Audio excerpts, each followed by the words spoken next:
सगळं काय तुमच्या समोर झालेलं आहे.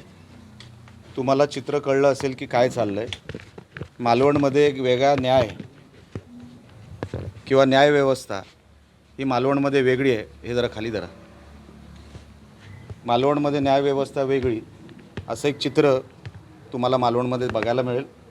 तुमच्यासमोर योगायोगाने म्हणा पण सन्माननीय जिल्हाधिकारी मॅडम होत्या आणि तिकडे आरो होते निवडणूक अधिकारी.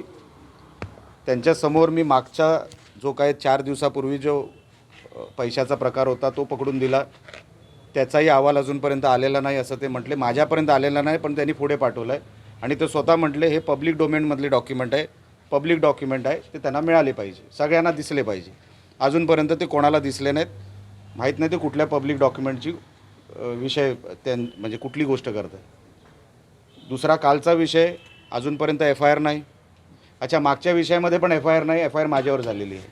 कालच्या विषयामध्ये पण सकाळी 5 वाजेपर्यंत मी स्वतः तिकडे पोलीस स्टेशनमध्ये होतो, त्याच्यावर FIR नाही. आज तुम्हाला त्यांच्या बॉडी लँग्वेजवरून कळलं असेल, त्यांच्या एक्सप्रेशनवरून कळलं असेल, त्यांच्या शब्दांवरून कळलं असेल, त्यांच्या उत्तरातून कळलं असेल की ते काय त्याच्यामध्ये हे करणार, म्हणजे काय म्हणतात ना, त्याच्यावर प्रोसिजर ते करणार आहेत. ते काहीच करणार नाही.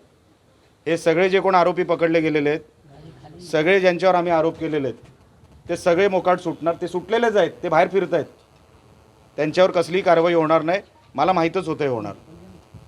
पण आता पुढची प्रोसिजर मी वकिलांना विचारून जे कोण ह्या विषयामध्ये पार्टी आहेत, ज्यांनी ह्या प्रोसिजरमध्ये त्यांचा हातभार असेल किंवा त्यांचा कुठेतरी हात असेल, अशा सगळ्यांवर मी केस करायचं ठरवलं आहे. कारण का त्याच्या पलीकडे माझ्याकडे आता पर्याय उरलेला नाही. लोकांचा विश्वास न्यायव्यवस्थेवर उठेल. हे जर उघड असे पैसे घेऊन रात्री बेरात्री हा पैशांचा नागडानाच जर करणार असतील इकडे महाराष्ट्रामध्ये आणि मालवणमध्ये खास करून, तर हा कुठेतरी थांबला पाहिजे. त्याच्यासाठी वकिलांशी बोलून योग्य ते पाऊल जे काही असेल ते मी लवकरात लवकर उचलण्याचं ठरवलं आहे. निलेशजी, तुम्ही म्हणालात की तुम्हाला आवडणार नाही पण तुम्हाला निवडणूक आयोगालाही पार्टी करावं लागते. बरोबर आहे. आता बघा, ते बिचारे अधिकारी कोणाच्या तरी प्रेशरमध्ये आहेत. ते अधिकारी चांगले आहेत, मी त्यांना अगोदरपासून ओळखतो. ते आमच्या जिल्ह्यामधलेच अधिकारी आहेत. पण आता नाईलाजाने त्यांच्यावर केस होणार. त्यांनी प्रेशरमध्ये येऊन जे काय केलं, ते अधिकारी म्हणून जे शपथ घेतात त्या पदाला साजेशीर ते वागलेले नाहीत. म्हणून त्यांना पार्टी तर करावं लागेल. प्रत्येकाला पार्टी करावं लागेल, नुसतं एक अधिकारी नाही. ज्यांचा हात या कारवाईमध्ये लागलेला आहे, मग ते पोलीस डिपार्टमेंटचे असतील किंवा निवडणूक अधिकारी असतील, त्यांचा प्रत्येकाचा जिथे मला वाटलं की ह्यांची इन्व्हॉल्वमेंट असेल किंवा इन्व्हॉल्वमेंट आहे, जे कॅमेरामध्ये टपले आहेत किंवा कॅमेरामध्ये आलेले आहेत, त्यांची सगळ्यांवर कारवाई होणार आणि मी त्यांच्यावरती केस फाईल करणार. काल रात्रीची जी घटना घडली त्यामध्ये एक बाबा परब यांच्यावर गुन्हा दाखल झाला आहे 171 कलमांतर्गत. कोण विचारतो त्या गुन्ह्याला?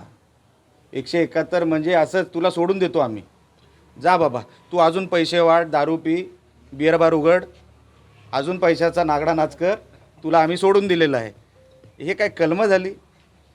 अहो, तुम्ही एका लोकप्रतिनिधीवर नको ती कलमं लावता आणि असे बिअर बार चालवणारे, डान्स बार चालवणाऱ्यांवर तुम्ही हे अशा केसेस टाकतात की त्याला माहिती होतं, कलम ऐकल्यावरच हसला असेल, तो स्वतः हसला असेल.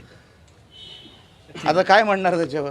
तुमच्यावर कारवाई करण्यामध्ये तत्परता आहे, परंतु ज्यांच्या संदर्भात कॅश सापडली तिथे कारवाई होत नाही. आता हे तुम्हाला समजलं, हे माझं फार मोठं नशीब आहे. कारण काय? फार मोठं नशीब आहे. प्रेशर कुणाचं? शासनावर प्रेशर कोणाचं असतं? आता मला मी सगळंच सांगतोय साहेब. मागच्या 10 दिवसामध्ये कोण प्रेशर टाकू शकतो? अच्छा, मी कोणाच्या विरोधात बोलायला सुरुवात केली? त्यांनी मग कसं IG पासून सगळे व्यवस्था इकडे माझ्या विरोधात बसवायचा प्रयत्न केला. मी हे उघड सांगतोय. तुम्ही फार नंतर आलात साहेब या सीनमध्ये. हा सीन फार अगोदर सुरू झाला आहे. 10-12 दिवस झालेले आहेत सीनला, म्हणून तुम्ही लेट एंट्री मारलेली आहे. तुम्ही अगोदर सीनचा पहिला सगळा सीनची माहिती घ्या आणि नंतर मला प्रश्न विचारा.